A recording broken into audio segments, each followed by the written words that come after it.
Right. మీకు ఏమనిపిస్తుంది? కానీ ఈ గతంలో 2 చోట్ల పోటీ చేశారు, 2 చోట్ల ఓడిపోయారు.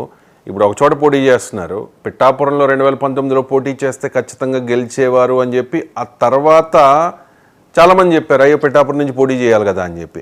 ఇప్పుడు పిఠాపురం నుంచి ఆయన పోటీ చేస్తున్నారు. అక్కడ కాపు సామాజిక వర్గం అంటే మీ సామాజిక వర్గం ఓటర్లు ఎక్కువ.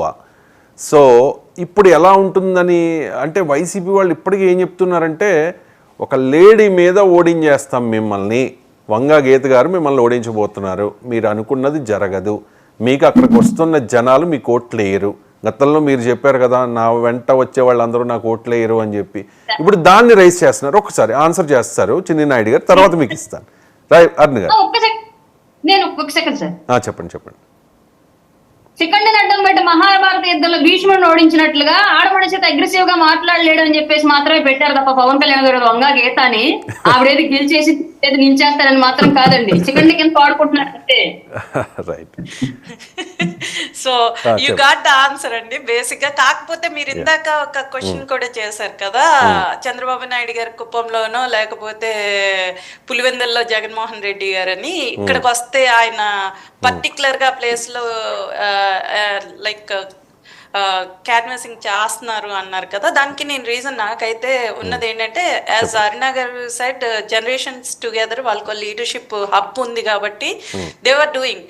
అదే సేమ్ పర్సన్ ని, అదే జగన్మోహన్ రెడ్డి గారిని తాడేపల్లిగూడెంలో కానీ లేకపోతే భీమవరంలో కానీ లేకపోతే ఎనీ అదర్ మేము చెప్పిన ప్లేసెస్ లో ఆయన నుంచోమనండి. కొన్ని ప్లేసెస్ మేము కూడా చెప్తాము.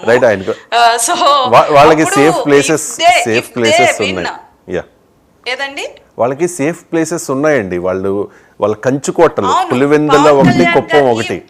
ఇప్పుడు ఏంటంటే రాజకీయం డెఫినెట్ గా కొత్త అంటే వాళ్ళలాగా పునాదులు తండ్రుల నుంచి తాతల నుంచి పునాదులు ఉన్న ఇదిలో పవన్ కళ్యాణ్ గారు లేరు. అండ్ మోర్ ఓవర్ ఆయనకి ఒక్క స్థలమే నాకు స్థాన బలం, ముసలికి నీటిలోనే ఉన్నట్టు జగన్మోహన్ రెడ్డి గారికి పులివెందుల్లోనే లేకపోతే ఇలా ఉన్నట్టు ఆయనకి ఒక్క స్థాన బలం అని చూసుకోవట్లేదు ఆయన.